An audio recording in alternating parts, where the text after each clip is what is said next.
아마 지금 현대 그리스도인들이 제일 부담되는 게 아마 전도, 11조, 또 효도, 이런 부분들일 겁니다. 전도를 프로그램이나 의무로 보면은 참 괴롭고 부담스럽습니다. 오늘 예수님의 전도를 살펴보면서 전도는 프로그램과 의무가 아니라 영혼의 흐름이고 신앙의 열매라구나 하는 것을 발견할 수 있게 되기를 간곡히 부탁을 드리겠습니다. 성 프란시스는 평상시 많은 전도를 하고 성자의 삶을 살아간 분이지요. 어느 날 하루는 제자들을 데리고 시장을 한 바퀴 쭉 돌아오는데 전도를 한마디도 안 해요. 복음을 하나도 안 전하고 만나 사람과 대화도 전혀 않고 돌아옵니다. 근데 제자들이 묻습니다. 오늘은 선생님 컨디션이 안 좋습니까? 오늘은 몸이 어디가 안 좋습니까? 왜 전도를 안 합니까? 그랬더니 성 프란시스의 대답이 말로 전도하고 말로 복음을 전하는 것도 전도지만 저들이 우리의 인격과 저들이 우리의 삶과 우리의 영혼을 알기 때문에 우리 모습을 보여주는 것만 가지고 영혼의 파동, 정신의 파동, 인격의 파동이 흘러가기 때문에 오늘도 자연히 전도가 됐다. 이런 말씀을 했다고 그래요. 역시 전도라는 것도 말로도 해야 되고 복음도 전하고 하는 전도를 해야 되지만 우리들의 삶 자체가 영혼의 파동 자체가 인격의 파동 자체가 삶의 흐름 자체가 전도라는 것도 기억하고 이런 전도가 되는 성 프란시스의 영성과 인격과 성품과 삶을 본받았으면 좋겠다 하는 감동이 있기를 원합니다. 특별히 성 요한 같은 경우는 반모섬에서 요한계시를 기록하고 거의 90이 넘은 연세에 이제 단임 목회자로 목회를 하고 설교를 하시는데 연세가 높으니까 몸이 약하니까 제자들이나 부목회자들이 몸을 구축해서 강단에 세워놓으시면 간신히 한마디 하고 내려오신답니다. 사랑하는 소자들아, 사랑하는 소자들아, 서로 사랑해라.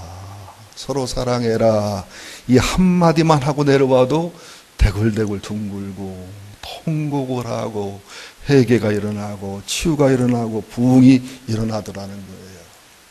참 저는 목회자로서 성 프란시스의 전도가 부럽기도 하고 부끄럽기도 하고 성 요한의 설교가 부럽기도 하고 감동되기도 하고 참 부끄럽기도 하고 그런 자신을 돌아봅니다. 먼저 오늘 요한복음 1장 35절 39절을 살펴보면 와서 보라는 전도가 있습니다. 한번 35절 39절을 함께 읽겠습니다. 시작. 또 이튿날 요한이 자기 제자 중 두 사람과 함께 섰다가 예수께서 거니심을 보고 말하되 보라 하나님의 어린 양이로다. 두 제자가 그의 말을 듣고 예수를 따르거늘 예수께서 돌이켜 그를 따르는 것을 보시고 물어 이르시되 무엇을 구하느냐 이르되 라비여 어디 계시오니까 하니 라비는 번역하면 선생이라. 예수께서 이르시되 와서 보라. 그러므로 그들이 가서 계신 데를 보고 그날 함께 거하니 때가 10시쯤 되었더라. 침례 요한이 자기 제자들을 예수님께 인도하는 모습입니다. 그 제자들이 예수님을 따라서 이렇게 따라갈 때 예수님이 둘러보시면서 묻습니다. 너희들이 나를 따라오는데 뭘 구하느냐? What do you want? 뭘 원하느냐? 이렇게 물어요. 그러니까 진리를 알기 원합니다. 성경을 알기 원합니다. 이렇게 대답이 나오는 게 아니라 엉뚱하게 어디 계시냐고. 일부 신학자는 아주 당황해서 그랬다 그러는데 그거보다는 당신의 삶을 보고 싶습니다. 당신의 영혼을 보고 싶습니다. 당신의 인격을 보고 싶습니다. 아마 그런 원함이라고 이게 헬라어로나 영어 성경을 번역하면 이해가 좀 그쪽으로 가깝습니다. 그때 예수님이 말씀하십니다. 와서 보라. 와서 보라가 에르케스테 카이 옵세데요. 이 말은 와라. 그리하면 볼 것인데 뭘 볼 것이냐? 영적인 체험을, 영적인 경험을, 영적인 깨달음을, 영적인 비밀을 알 것이고 체험할 것이고 경험할 것이고 깨달을 것이고 확인해 볼 것이다. 와서 봐라. 내 삶을 살아가는 삶의 태도도 보고, 내 인격도 보고, 내 시간 관리도 보고, 내 물질 관리도 보고, 내 인간관계도 보고, 내 마음도 보고, 내 정신도 보고, 내 영혼도 보고, 내 있는 것을 다 와서 봐라. 그러면 내가 하나님 아들 예수인 것, 메시아인 것과 내 속에 진리가 있고, 내 속에 사랑이 있고, 내 속에 능력이 있고, 내게 참 있는 것을 너희가 알게 되리라. 와서 보라. 우리는 전도는 하는데, 복음은 잘 전하는데, 전도 대상자한테 나랑 한번 친해봐. 나랑 굉장히 가깝게 지내봐. 나랑 한번 1단계, 2단계 대화를 나눠봐. 내 마음 속에 있는 게 뭔지, 내 영혼 속에 있는 게 뭔지, 내 삶 속에 있는 게 뭔지 한번 우리 집에 와봐. 내 아내의 모습을 보라고, 내 남편의 모습을 보라고, 내 아들, 딸의 모습을 보라고, 손자, 손녀의 모습을 보라고, 우리 가정의 열매를 봐. 내가 다니는 직장에서 나를 봐. 요셉의 모습, 다니엘의 모습이 내게 있나. 내가 하는 기업의 모습을 봐. 이삭의 100배의 축복, 야베스의 창대함과 존귀함이 있는가. 내 삶의 모든 걸 봐. 그리고 내 속에 외모의 스킨만만 보르지 말고 내 속에 모르페와 영혼의 흐름을 봐. 이렇게 전도할 수 있는 사람이 몇 명이 될까? 예수님은 다른 말 하지 않고 와서 봐라. 우리도 와서 내 영혼을 보라 그러니까, 내 삶을 보라니까, 내 가정을 보라니까, 우리 목장을 보라니까, 우리 교회를 보라니까, 내 기업을 보라니까, 내 삶의 열매를 보라니까, 내 자녀의 열매를 보라니까, 와서 보고 확인하라니까. 이런 전도를 할 수 있으면 브라질 말로 따봉이겠다, 일본 말로 왔다겠다, 원더풀이겠다, 참 최고겠다, 그런 생각을 해봅니다. 근데 우리는 와서 보면 상처받고 와서 보면 실망하잖아요. 처음에는 그냥 사랑하고 행복하고 좋은데 세월이 서서 지날수록 죄가 드러나고 상처가 드러나고 모습이 드러나고 인간관계가 참 불안하잖아요. 그냥 친했다, 오해했다, 좋아졌다, 싫어졌다, 그냥 엎으러졌다, 제쳐졌다, 친한 친구가 됐다, 원수가 됐다, 원수의 원수가 친구가 됐다, 친구의 친구가 친구가 됐다, 막 그냥 스릴과 서스펜스가 넘치는 삶을 살기 때문에 와서 보라고를 못 하잖아요. 그냥 내 설교만 들어. 내지는 그냥 복음 전하는 거랑 들어. 제가 부흥회를 가거나 세미나를 가면은 그냥 오빠하고 막 그냥 천사처럼 대접하고 막 은혜 받고 집사람 손을 붙잡고서 저런 목사님하고 사는 사모님 얼마나 부러우시냐고 그러면 집사람이 와서 봐. 니들이 살아봐. 우리 집 목사님은 가정사역자가 아니라 말가사요. 말가사가 뭔가 말로만 하는 가정사역자. 밥을 할 줄 아나 빨래를 할 줄 아나. 우리들의 모습이잖아요. 우리도 예수님처럼 내 영혼을 보라니까, 내 삶을 보라니까, 내 인격을 보라니까, 내 가정을 보라니까, 내 가문을 보라니까, 내 삶의 열매를 보라니까. 서울의 아주 유명한 교회에서 시골에 있는 교회가 크게 부흥하기도 하는데 약간 이단기가 있다는 소문이 있었어요. 그래서 그 교회에 아주 유명한 권사님들, 장로님들, 안수집사님들을 평신도로 가장을 해서 그 교회를 침투시켰어요. 그래서 세세히 살펴보라는 거야. 5년, 10년 동안 목사님의 삶의 모습, 부부의 삶의 모습, 교인들의 모습, 열매를 살펴봤는데 10명이 내려갔는데 10명이 다 10년 후에 거기에 등록해버렸어요. 진짜라는 거예요. 진짜 교회라는 거예요. 서울에 있는 교회도 좋은 교회지만 그 교회랑 비교할 수 없는 진짜 교회라는 거예요. 우리도 어느 날인가는 몰라도 에레케스테 카이 옵세즈데 와서 봐, 이럴 수 있는 예수님의 전도를 닮아갈 수 있는 우리가 될 수 있기를 예수 이름으로 축원드립니다. 아니면 사마리아 여인처럼 예수를 만나서 유대인 남자에서 선지자에서 메시아로 알아가면서 생수의 문제를 해결받고 예배 문제를 해결받고 자기 남편 문제를 해결을 받고 회개와 치유가 일어나고 회복이 일어난 다음에 여자가 물동이를 버려두고 요한복음 4장 28절에 보면 예수 없이 하나님 없이 영원한 진리 없이 그냥 물동이질, 그냥 돈 벌어다니는 거, 취미 생활하는 거, 그냥 시간 보내는 거, 뭐 하는 물동이질하는 사람이 얼마나 많아요. 버려야 될 물동이가 많거든요. 여러분, 쓸데없는 물동이질 얼마나 많이 합니까? 쓸데있는 짓도 하지만 그 시간에 예수를 전하고 봉사를 하고 주의를 해야 되는데,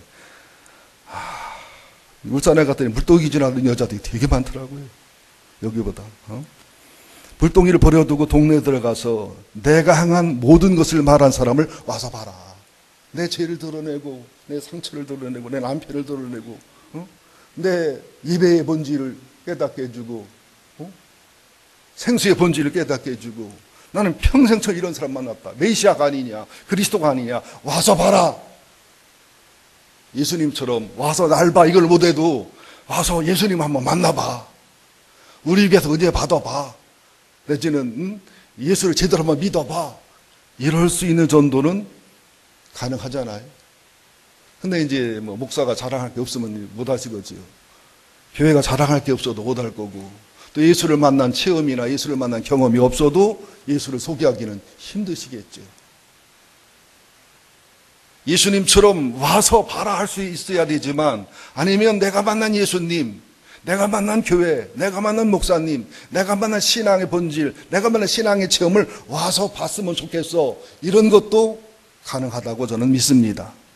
또 요한복음 11장 45절에도 보면 예수님이 죽은 나사로를 부활시켰을 때 이 일을 본 사람들이 많이 예수를 믿었습니다. 하나님의 사역의 현장, 예수님의 사역의 현장, 성령님의 사역의 현장, 우리의 신앙의 간증과 믿음의 간증을 통해서 누구를 보니까 예수는 믿어야 돼. 누구를 보니까 교회는 다녀야 되겠더라고. 누구를 보니까 예수 믿어서 변하지 저 사람 변할 사람이 아니야. 확실히 교회가 좋아. 확실히 예수가 좋아. 저도 제 친구 목사들을 보면은 예수님이 좋다는 생각을 굉장히 많이 해요. 예수가 아니면 조직폭력배 두목이나 될 사람이 목사가 되고, 예수가 아니면 참 술주정뱅이 일생을 살다가 마칠 사람이 목사가 되고, 평생 건달로 한량으로 살다가 죽을 사람이 목사가 돼 인생이 변화되고, 참 예수가 좋다. 참 예수님이 좋다. 예수가 아니면 죽을 시어머니도 많고, 예수가 아니면 죽을 며느리도 많고, 예수가 아니면 자식이 맞을 분도 많은데 예수님 때문에 용서하고, 예수님 때문에 사랑하고, 예수님 때문에 참고, 예수님 때문에 아멘도 하고, 예수님 때문에 웃기도 하고, 예수님 때문에 목사도 쳐다보고, 예수님 때문에 마음에 안 들어서 목사를 좀 사랑도 하고, 그런 모습을 보여줄 수 있으면 와보라. 그런 전도가 가능하다고 믿습니다. 두 번째는 사명을 드러내시는 전도예요. 여기 요한복음 1장 40절, 42절에 보면 함께 40절 봅니다. 2절까지 40절 시작. 요한의 말을 듣고 예수를 따르는 두 사람 중에 하나는 시몬 베드로의 형제 안드레라. 그가 먼저 자기 형제 시몬을 찾아 말하되 우리아가 메시아가 만났다 하고, 메시아는 번역하면 그리스도라. 데리고 예수께로 오니 예수께서 보시고 이르시되 내가 요한의 아들 시몬이니 장차 게발하리라 하시니라. 게발은 번역하면 베드로라. 요한의 말을 듣고 예수님을 따라가 예수님이 와서 보라는 걸 확인해서 예수님 영적 체험, 신앙 체험하고 메시아임을 확신한 안드레가 베드로의 형입니다. 근데 시몬 베드로 형제라는 것은 이 성경에 기록될 당시에는 이미 시몬 베드로는 수제자였기 때문에, 또 안드레는 조용한 여자 성격이라 나서지 않는 사람이었기 때문에 시몬 베드로를 앞세웠던 것 같습니다. 전도를 받는 입장인데도 시몬 베드로 형제 안드레가 시몬을 찾아가 말하되 우리가 메시아를 만났다. 메시아는 번역하면 그리스도라. 아마 베드로는 메시아를 찾았겠지요. 안드레를 신뢰했겠지요. 안드레를 사랑하고 영원히 통하는 형제였겠지요. 데리고 예수께로 오니 예수께서 보시고 이르시되 쐐기를 막는 전도를 합니다. 내가 요한의 아들 시몬이니, 시몬은 잘 듣는다, 들음 또는 연약함의 의미가 약간 포함이 되어 있는 그런 뜻입니다. 이게 아람어인데 장차 게바, 케파스, 베드로, 이건 헬라역입니다. 영어로는 피터 그러죠. 피터. 그러니까 개발하리라. 그러니까 생전처럼 만나는, 성질도 급하고 경솔하고 변덕스럽고, 그죠? 전형적 다혈질이라 나서기 좋아하고, 이런 베드로를 향해서 지금은 시몬이지만 게파스, 베드로가 돼서 그 반석 위에 교회를 세울 거다. 실제로 마태복음 16장에도 보면 주는 그리스도시요 살아계신 하나님의 아들이라는 고백 속에 내가 네 믿음 위에, 그 반석 위에 교회를 세운다고 그랬거든요. 베드로가 얼마나 큰 믿음의 사람이 되고 의문이 될지를 사명을 탁 밝혀주십니다. 여러분들, 우리가 전도할 때도요, 그 사람에게 인생의 목적이 뭔지를 깨닫게 해줄 수 있다면, 인생의 의미를 뭔지 깨닫게 해줄 수 있다면, 물론 많은 종교가 있고 많은 철학이 있고 많은 학문이 있어요. 그러나 잡다한 것입니다. 진짜 길이고 진리고 생명인 것은 확실한 성경, 확실한 하나님밖에 없어요. 아니면 리고렌 목사님의 목적 이끄는 삶의 책을 선물할 수도 있고, 또 함께 성경 공부할 수도 있고, 사람은 인생에 의미가 없기 때문에, 무의미하게 살기 때문에 참 안타까운 삶을 살거든요. 목적이 없는 인생, 의미가 없는 인생, 사명이 없는 인생, 이거 참 행복하지 못합니다. 철학에 빠지면 염세주의나 쾌락주의가 되게 돼 있어요. 종교에 빠지면, 잡다한 진리에 잘못 빠져들면 영혼육이 망가지게 돼 있습니다. 제가 그 고산자 김정우의 대동여지도 아주 성공할 수 있는 요소가 많은 영화인데 실패를 했어요. 보니까 상업적인 부분이나 흥미를 못 살린 부분이 있어요. 연기는 좋았는데, 일부러 봤는데, 거기서도 이제 충격받은 내용이 뭐냐면, 국가에서 나온 지도는 다 직선 지도예요. 직선 지도니까 평지는 직선 지도가 맞아요. 산에 갔을 때 직선 지도는 틀리지요. 직선으로는 10km인데 곡선으로는 30km 될 수 있어요. 그럼 직선으로 10km면 남자가 2시간이면 가요. 근데 곡선으로 30km면 10시간 이상 가야 되거니와, 또 더군다나 산길에 30km는 30시간, 4시간 갈 수도 있어요. 그래서 김정우의 아버지가 그 지도를 믿고 따라가다가 겨울에 동사에 죽습니다. 여기 한이 맺힌 김정우가 그 지도를 가지고 전국 방방곡곡을 100% 다 도는 건 아닙니다만은 울릉도까지 도르면서 실측을 한 거예요. 그러니까 직선으로 10km가 곡선으로는 걸어보니까 30km야. 그리고 직선으로는 2시간이면 가는 거리가 곡선이라 10km도 돌리지만 산을 넘으려니까 30시간이 걸려버려. 그러니까 국가에서 만든 지도를 믿고 갔다가는 돌아가시는 거예요. 김정우가 발풀파로 실제 체험해서 그린 지도를 믿고 따라가야 시간도 계산도 정확하고 민가도 정확하게 나오고 산맥도 정확하게 나오고 모든 게 정확하게 살아날 수 있는 거예요. 우리 예수님이 하나님의 전지전능함으로도 하시지만 우리와 똑같은 사람이 되셔서 똑같이 아파보고 똑같이 슬퍼보고 똑같이 인생을 살아보고 똑같이 경험하고, 똑같이가 아니죠. 우리의 극도의 고난, 극도의 시험, 극도의 아픔, 극도의 죄악, 극도의 저주, 극도로 다 체험해 보셨기 때문에 그분이 길이란 말을 할 때 그분의 길은 따라갈 만한 길이에요. 그분이 진리라는 말은 확인된 진리예요. 그분이 생명이라는 것은 100% 믿어도 되는 생명이에요. 나는 대동여 지도를 보면서 맞다. 김정우가 실측한 것처럼 우리 예수님이 다 아시는 하나님이지만 우리와 똑같은 사람이 돼서 똑같은 체험, 우리의 극한 체험을 하시면서 실측해 주신 길이기 때문에 그분이 길이요, 그분이 진리요, 그분이 생명이요, 그분이 문이요, 그분이 목자요, 그분이 선생님이요, 그분이 남편이요, 그분이 친구요, 그분이 형님이란 말이 맞다. 그분과 동행하는 길이라면 꽃이 피는 들판이나 험한 산골짜기나 어디라도 그분을 믿고 따라가고 그분과 동행한다면 승리할 수 있다. 수고하고 무거운 짐진 자들아 말씀하면서 내 멍에를 메고 배우라 할 때 멍에를 우리만 메는 게 아니에요. 헬라어로 여기에 보면 그때 멍에는 최소한 2명 이상이 메는 멍에예요. 나만 메는 게 아니라 한쪽은 예수가 메고 한쪽은 내가 메는 멍에. 그러니까 우리 멍에 맸지만 옆에 있는 선생님이, 도 같은 선생님이 하는 대로 따라만 가면 되는 거예요. 자전거도 둘이 타는 자전거 있지요. 앞에 있는 분이 자전거를 잘 타는 사람이면 뒤에 있는 사람은 그냥 따라만 가면 가는 거예요. 뒤에 있는 분이 자전거를 탈 때 앞에 있는 분이 이렇게 비틀으면 자도 비틀으면 되는데 보통 세우면 넘어가. 뭔 말이야 모르는구나. 아내가 둘이 타는 자전거를 타다는데 내가 숨 막힐까 봐 저는 자전거를 잘은 못하도 중심을 잡고 하는데 아내가 뒤에 탔다가 겁이 많으니까 예를 들어서 이게 비틀을 때는 비틀어야 되는데 이제 이게 중심을 잡아준다고 신랑이 비틀었으니까 나는 잡아야지 이랬다가는 넘어가는 거야. 그러니까 수박이 두 통 깨지잖아. 그래서 그때도 하겠냐고 내가 각서를 받으면 타지 않는데 못하게 내가. 멍에를 매자는 말이 주님과 같이 매자는 거예요. 지금 안 보이는 주님이고 안 만져주는 주님이지만 주님이 우리가 동행한다는 말을 믿어야 돼요. 내가 주님 안에 주님이 내 안에, 내가 성령님 안에 성령님이 내 안에, 내가 하나님 안에 하나님이 내 안에. 안 보이는 것을 믿는 게 믿음이고 이게 실상이고 진실입니다.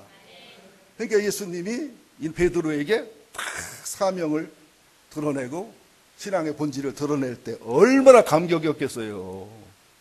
얼마나 감동이었겠어요. 사기꾼이 아니고 거짓말장이가 아니고 메시아가 이런 말씀을 할 때 여러분 집에 아주 기도를 많이 하시고 신령한 목사님 오셔서 여러분 막내를 딱 보더니 대통령감이네.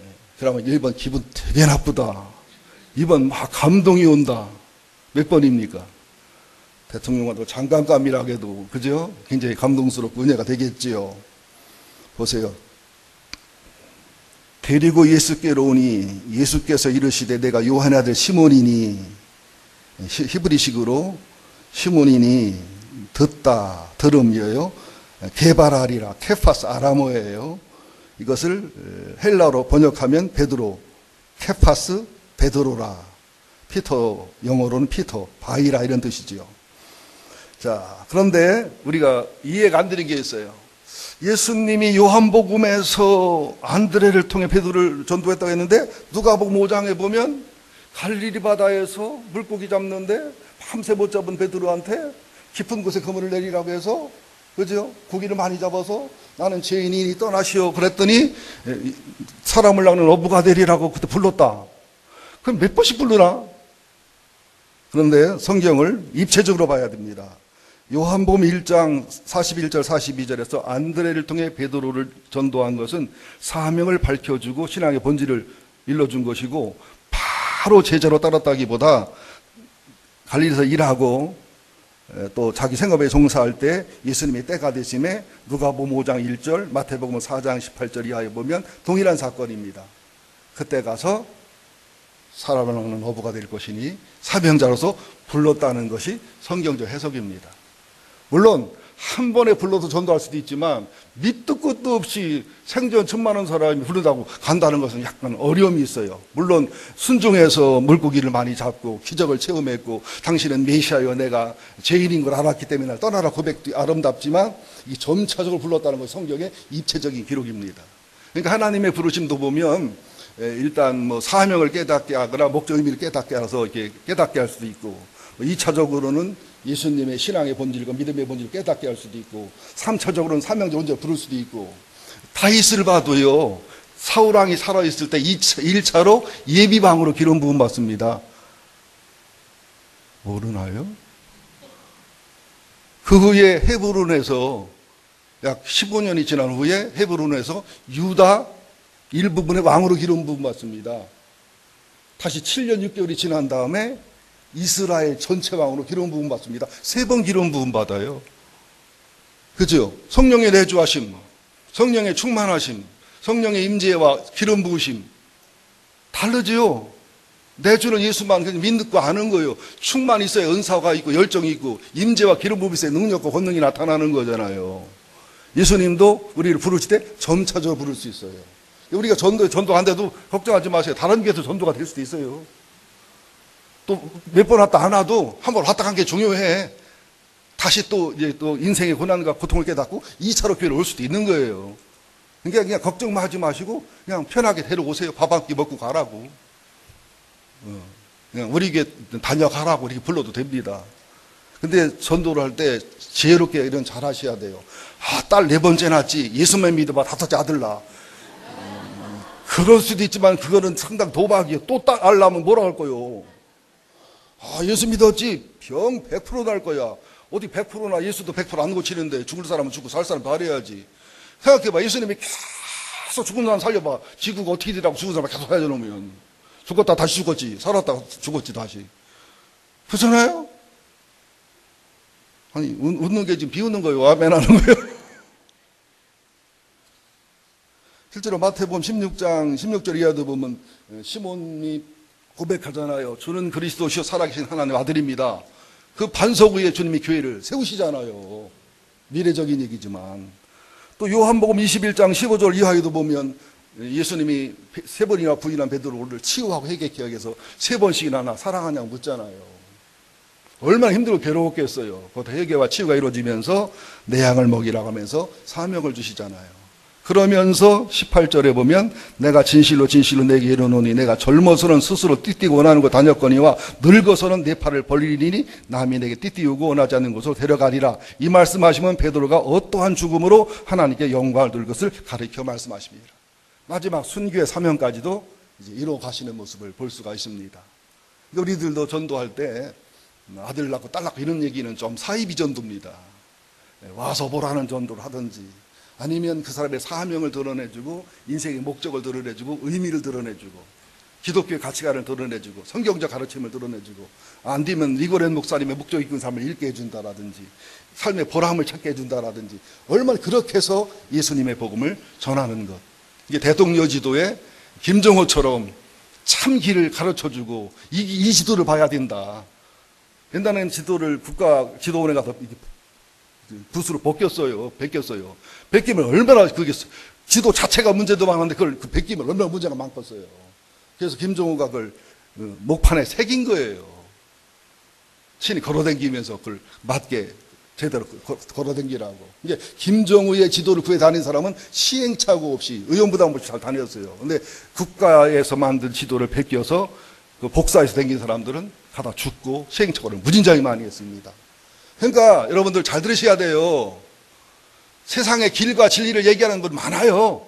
소크라테스도 있고 플라톤도 있고 뭐 불교도 있고 회교도 있고 뭐 남녀호랭개교도 있고 많습니다. 이단들 이설들도 많고. 그러나 정통 예수 그리스도의 길과 진리와 생명과 문만이 오리지널 참 길이요 참 생명이요 물인 것을 믿습니다. 내가 그 길을 걸어가면서 내가 걸어봤더니 이렇더라 소개해 줄 수 있지 않을까.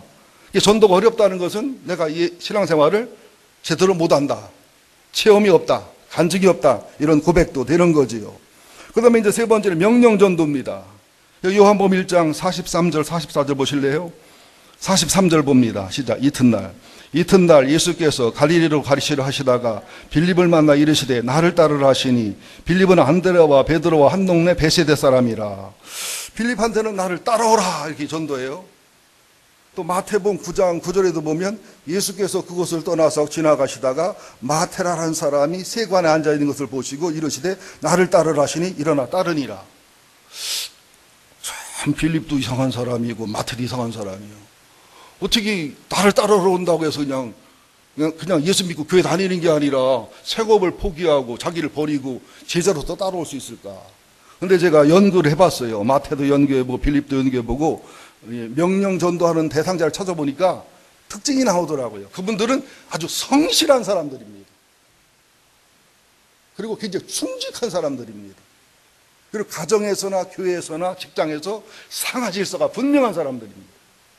하나님의 상하 질서가 뭔지를 배운 사람, 백부장처럼 내 부하들을 가라함 가고 오라면 옵니다.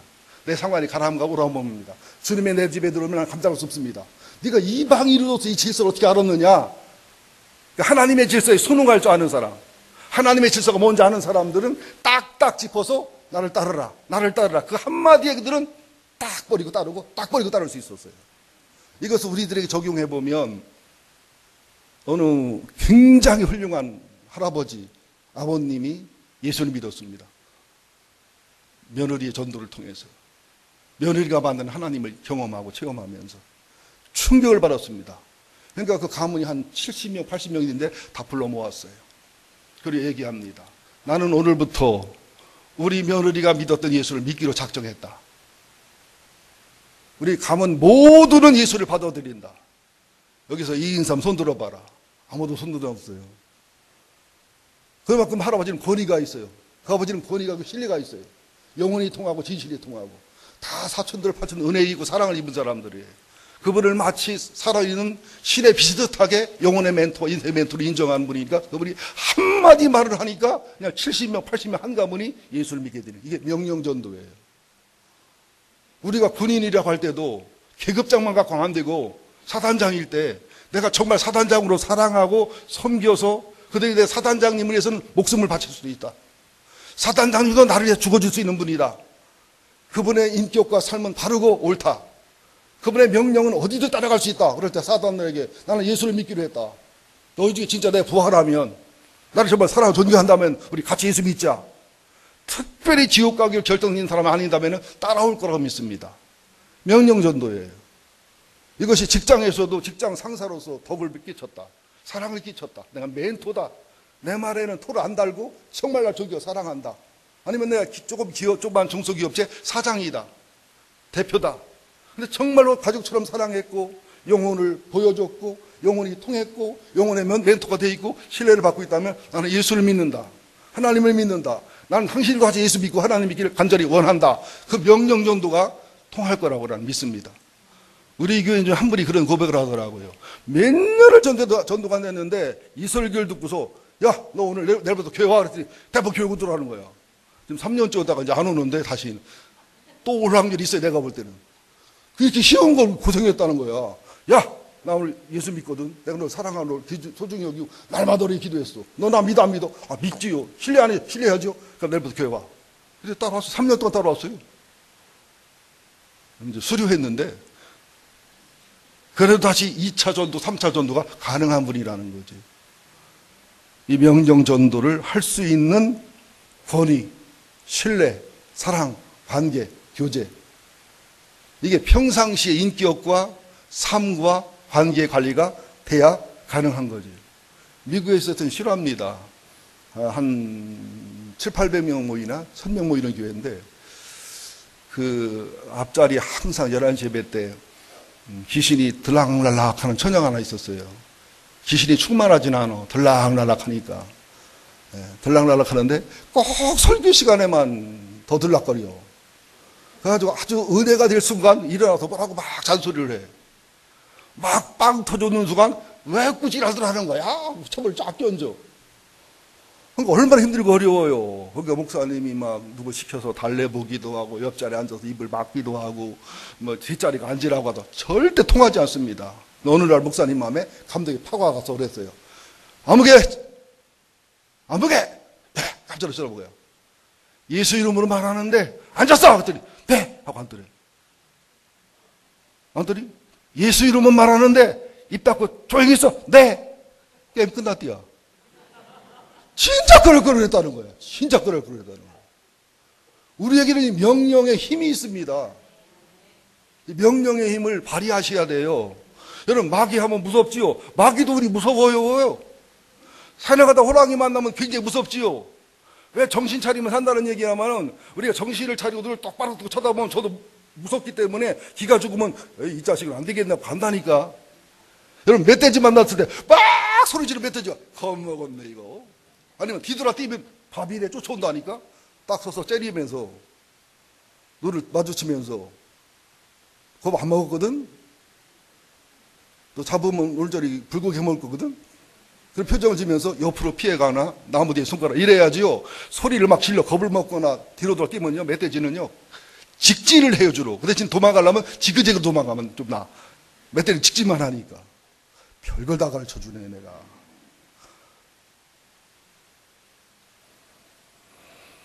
예, 이런 전도도 있다고 그냥 소개했어요. 그 다음에 네 번째 마지막입니다. 하여튼 교인들의 바람은 의례롭고 재미있고 짧고 그게 짧고 어려워. 자, 45절부터 51절 마지막으로 보겠습니다. 45절 영혼의 중심을 알아주는 전도입니다. 45절부터 51절 시작. 빌립이 나다나엘을 찾아 이르되 모세가 율법에 기록하였고 여러 선지가 기록한 그 일을 우리가 만났으니 요셉의 아들 나사렛 예수니라. 나다나엘이 이르되 나사렛에서 무슨 선악을 날 수 있느냐. 빌립이 이르되 와서 보라 하니라. 예수께서 나다나엘이 자기에게 오는 것을 보시고 그를 가리켜 이르시되 보라 이는 참으로 이스라엘 사람이라 그 소에게 간사한 것이 없도다.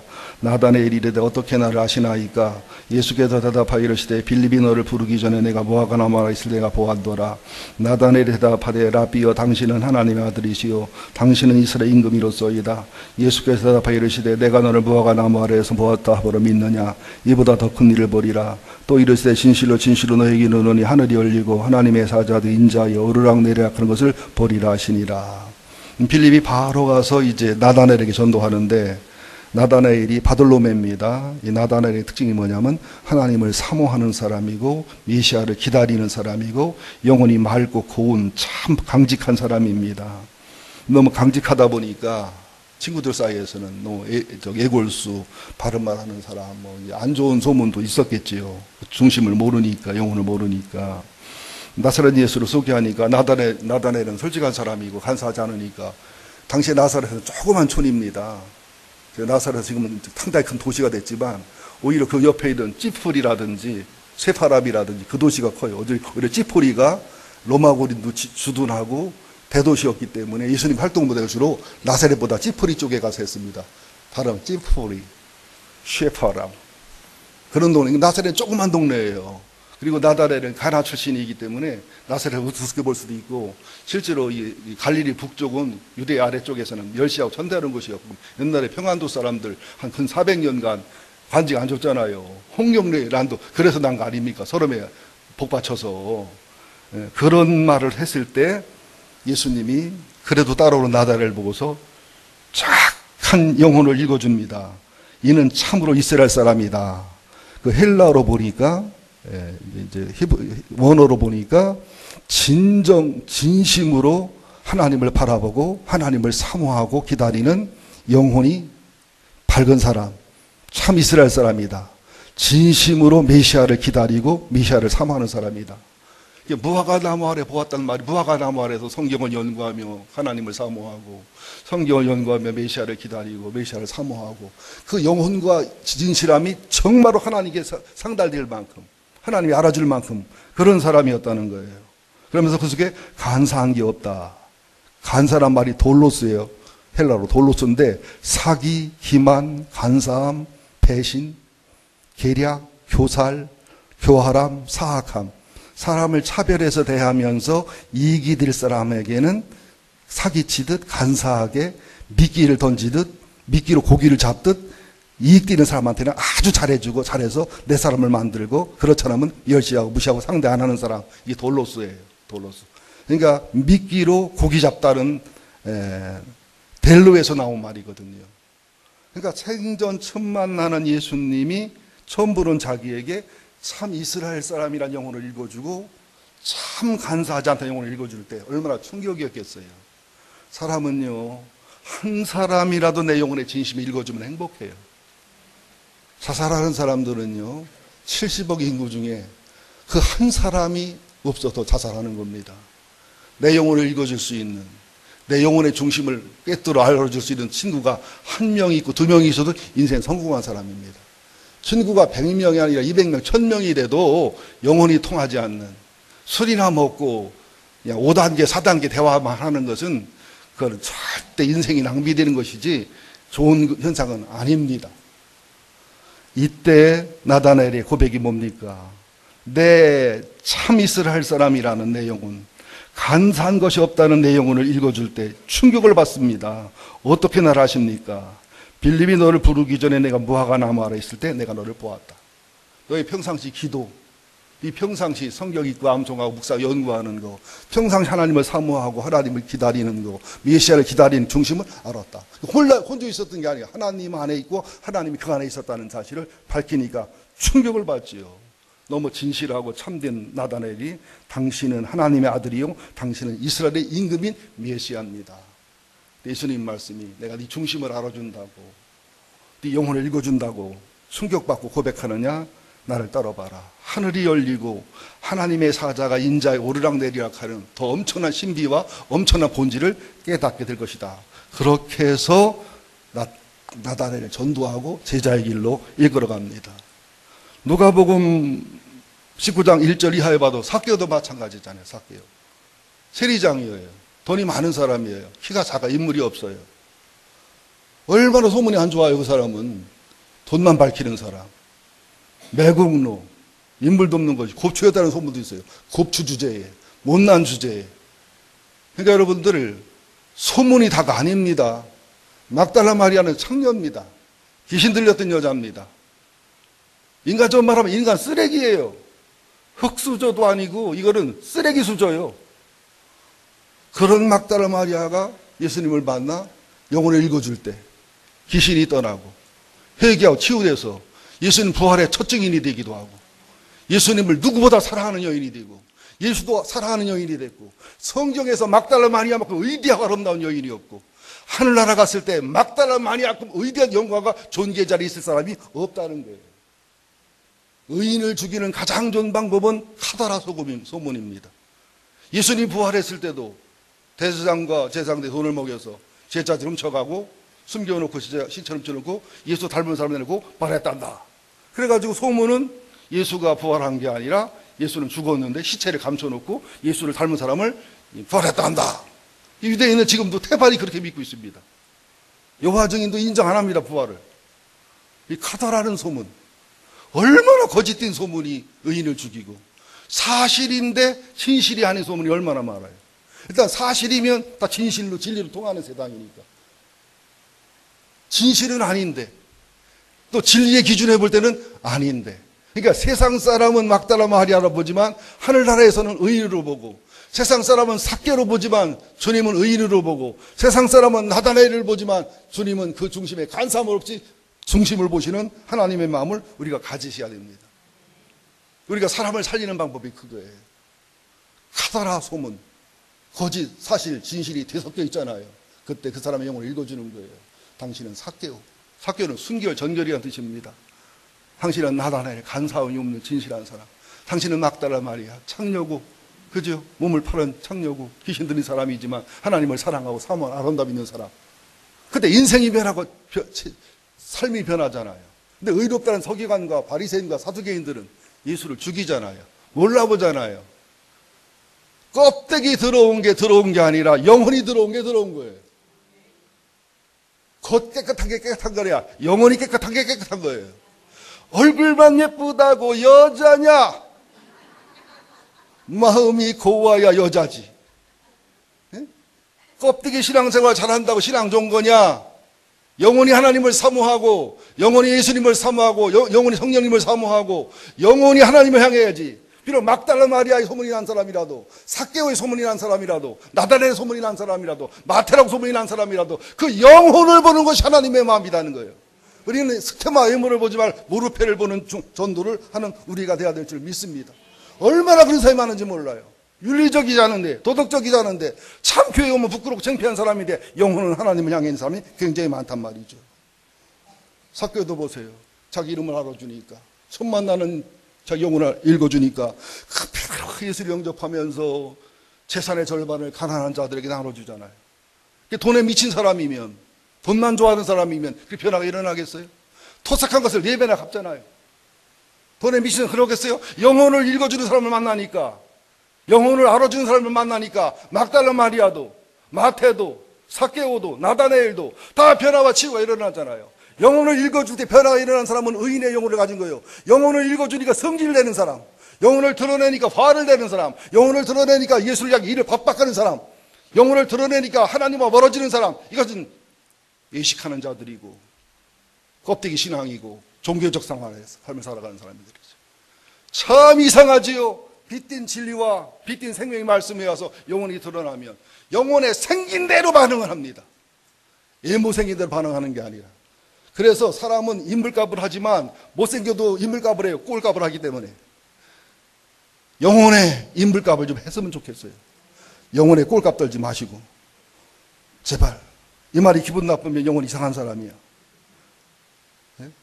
자, 우리도 이제 와서 보라 전도를 할 수 있고, 사명을 드러내는 전도를 할 수 있고, 명령 전도를 할 수 있고, 영혼의 중심을 알아주는 전도를 할 수 있고, 아니면 관계 중심 전도를 할 수도 있고, 아니면 의기와 애로움 속에 의로와 섬김으로 감사 속에 전도할 수도 있고, 아니면 성령님이 인도하는 특수한 간직의 전도를 할 수도 있고, 예수님의 마음과 정신으로 용서할 수 없는 것을 용서하고 사랑할 수 없는 것을 사랑해 감격해서 전도할 수도 있고, 본인이 찾아와서 전도해달라고 할 수도 있고, 여러 가지 수백 가지 방법을 하나님은 일하시는 하나님인 것을 믿습니다. 이번 추수감사주일날 하나님 앞에 정성스러운 또 한 번의 11조를 드리는 감사금을 드려야 됩니다. 그리고 한 영혼을, 천하보다 소중한 한 영혼을 드릴 수 있기 바라고, 그리고 내가 산제사로 신령하고 진정한 예배로 하나님께 드릴 수 있는 그런 예배, 축제가 되고 하나님께 진정한 헌금을 드릴 수 있고 한 영혼을 드릴 수 있고 정말 하나님이 받으시고 기뻐하고 행복하는 그런 추수감사절이 되기를, 그런 한 영혼 전도가 축제가 되기를, 그러한 부흥회가 될 수 있기를 예수 이름으로 축원드립니다. 한